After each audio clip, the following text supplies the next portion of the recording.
Bonjour à tous, je vais vous présenter dans cette vidéo la méthode qui consiste à résoudre une équation ou une inéquation trigonométrique, c'est-à-dire qui utilise notamment la fonction sinus ou la fonction cosinus.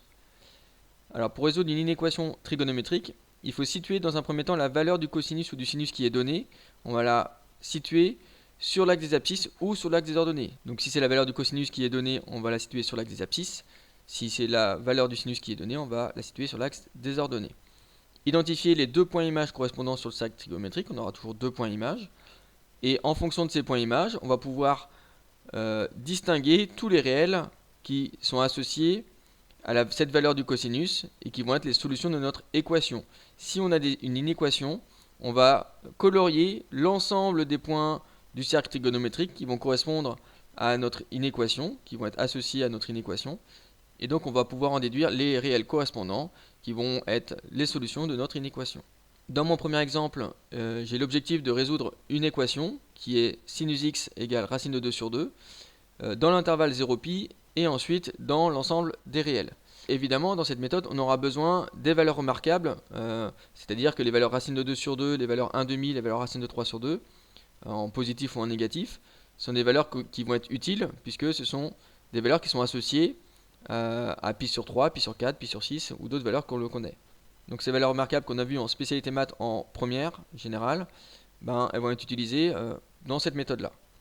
Alors, j'ai un cercle trigonométrique, c'est le cosinus qui est situé sur l'axe des abscisses et le sinus qui est situé sur l'axe des ordonnées. Dans un premier temps, la première étape de ma méthode, c'est de positionner ma valeur racine de 2 sur 2 sur l'axe correspondant, ici en l'occurrence à mon sinus, donc sur l'axe des ordonnées, l'axe des sinus est l'axe ici, vertical. Donc je place racine de 2 sur 2 approximativement. Alors c'est pas vraiment approximativement, puisqu'on sait très bien que le racine de 2 sur 2, il est associé notamment au sinus et au cosinus de la valeur pi sur 4, qui se situe ici à 45 degrés. J'ai mon racine de 2 sur 2 qui lui est l'ordonnée de ce point-là, mais qui est aussi finalement l'abscisse. Donc dans l'intervalle 0π dans un premier temps, l'intervalle 0π, c'est l'intervalle que j'ai colorié ici sur mon cercle en violet. Donc on va donner des solutions qui vont forcément être dans cette partie violette. Alors si je place racine de 2 sur 2 sur l'axe ici vertical, j'ai forcément ici deux possibilités. Donc en gros j'ai mes deux points ici. Mon premier point qui correspond à pi sur 4, on l'a dit. Donc pi sur 4 qui va être une de mes solutions, puisque sinus pi sur 4, c'est bien racine de 2 sur 2. Quand je positionne pi sur 4 sur mon cercle trigonométrique, en ordonnée, donc en sinus, je suis bien racine de 2 sur 2. Et j'ai mon deuxième point ici. Alors le deuxième point ici correspond à 3 pi sur 4. Pi sur 4, 2 pi sur 4, 3 pi sur 4. C'est bien entre 0 et pi aussi. 3 pi sur 4 c'est plus grand que 0 et c'est plus petit que pi. Donc c'est bien 3 pi sur 4 ici qui correspond à mon point là. Et bien sinus 3 pi sur 4 c'est aussi racine de 2 sur 2. Donc 3 pi sur 4 c'est aussi une solution de mon équation de départ. Et ces deux nombres là sont bien situés dans l'intervalle 0π.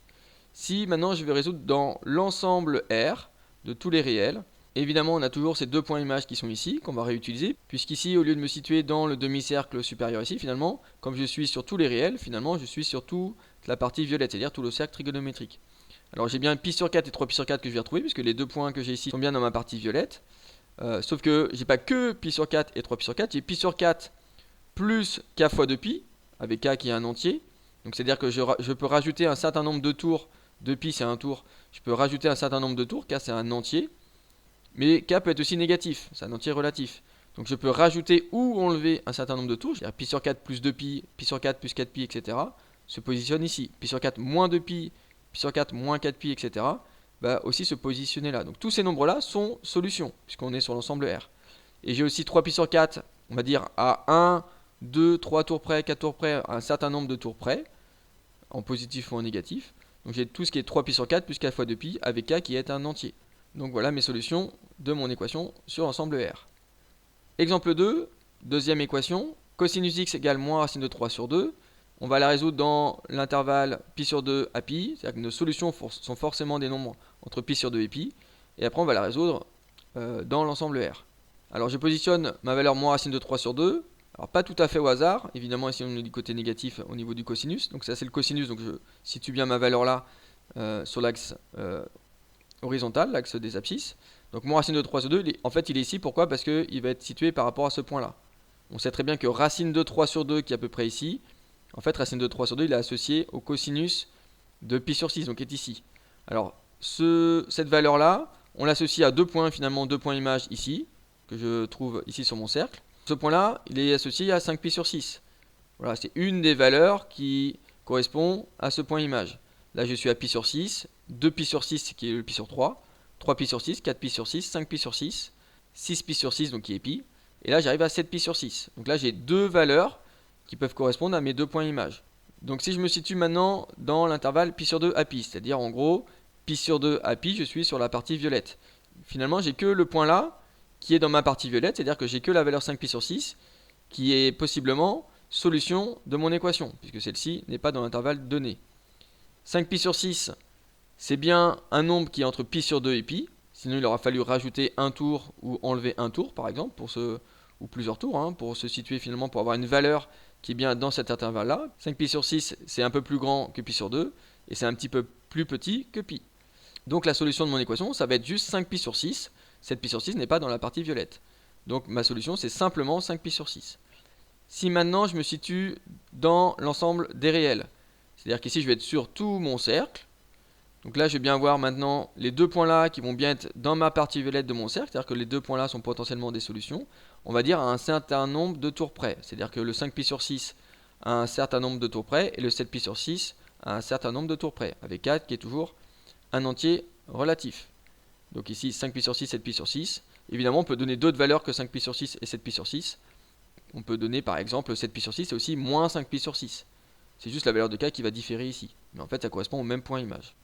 Donc voilà les solutions de mon équation dans l'ensemble des réels. Exemple 3, une inéquation cette fois-ci, une inéquation trigonométrique, puisque ici j'ai un inférieur ou un supérieur, ici en l'occurrence c'est un inférieur ou égal. Et je vais la résoudre dans l'intervalle moins pi jusqu'à pi. Alors cosinus x inférieur à moins racine de 3 sur 2, on va faire le même principe, c'est-à-dire que je vais dans un premier temps placer ma valeur moins racine de 3 sur 2 sur l'axe horizontal puisque c'est le cosinus. Donc ici, moins racine de 3 sur 2, je le replace exactement au même endroit que dans l'exemple précédent, l'exemple 2. Et j'ai colorié en violet tout mon cercle trigonométrique puisqu'on est dans l'intervalle moins pi à pi, c'est-à-dire que je vais de moins pi jusqu'à pi. Donc finalement, je fais bien tout le tour de mon cercle. Et en fait, on va donner que des valeurs qui vont être dans cet intervalle-là. Donc ici, moins racine de 3 sur 2, j'ai deux points images, c'est les deux mêmes que tout de suite, c'est-à-dire qu'en fait j'ai 5 pi sur 6 et le 7 pi sur 6, mais je vais plutôt écrire moins 5 pi sur 6. Pourquoi? Parce que moins 5 pi sur 6, il est bien dans l'intervalle moins pi jusqu'à pi, ce qui n'est pas le cas de 7 pi sur 6. 7 pi sur 6 est plus grand que pi, donc on a dépassé. Si j'enlève un tour à 7 pi sur 6, j'arrive sur moins 5 pi sur 6. Donc c'est ces deux valeurs-là qui vont être intéressantes et qu'on va utiliser. Dans un deuxième temps, on va regarder le symbole inférieur. Ici, mon cosinus de x, il doit être inférieur ou égal à cette valeur-là qui est moins racine de 3 sur 2. Donc globalement, ça veut dire que sur mon axe des abscisses, l'axe horizontal, toutes les valeurs qui sont plus petites que moins racine de 3 sur 2 vont m'intéresser. Donc si moins racine de 3 sur 2 est ici, toutes les valeurs qui sont plus petites, elles sont ici. Alors on ne peut pas avoir des points sur mon cercle qui finalement arrivent sur la petite partie verte à l'extérieur ici, donc en fait ça correspond à cette partie-là. Donc si je garde que la petite partie là, puisque c'est la plus intéressante, toutes les valeurs en vert ici sont bien plus petites, sont bien inférieures ou égales à moins racine de 3 sur 2. Inférieur ou égal, ça veut dire que je vais être 2 moins racine de 3 sur 2 de ce point-là, compris, jusqu'à ce point-là qui est à moins 1. Donc entre moins 1 et moins racine de 3 sur 2, on est bien inférieur ou égal à moins racine de 3 sur 2. Et c'est pour le cosinus, donc je suis bien sur l'axe du cosinus. Maintenant, quels sont les points images de mon cercle qui ont une abscisse plus petite que mon racine de 3 sur 2, c'est-à-dire qui sont sur la partie verte? En fait, ce sont que les points violets que je viens de colorier. Tous les points violets ont une abscisse dans ma partie verte. Donc tous les points violets peuvent correspondre à mes points images qui m'intéressent dans mes solutions.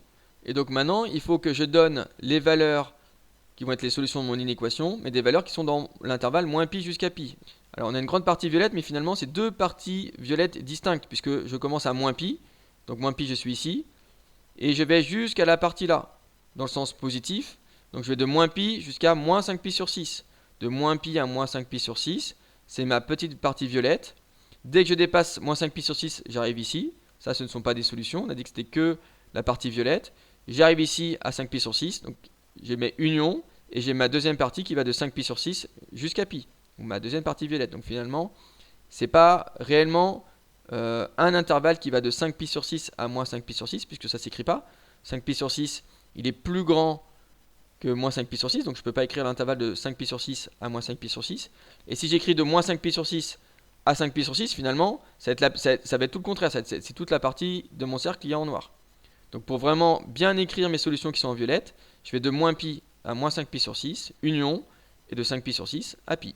Donc les solutions de mon inéquation, c'est tous les nombres qui sont situés entre moins pi et moins 5 pi sur 6 compris, puisque c'est ou égal, et 5 pi sur 6 à pi, compris aussi, parce que c'est inférieur ou égal. Si c'était strictement inférieur, on aurait pris les points qui sont strictement inférieurs, donc j'aurais pas pris la moins racine de 3 sur 2, donc j'aurais pas pris le 5 pi sur 6 et le moins 5 pi sur 6. Donc j'aurais mis les deux crochets ici du 5 pi sur 6 et du moins 5 pi sur 6 vers l'extérieur. J'aurais exclu les deux valeurs ici centrales.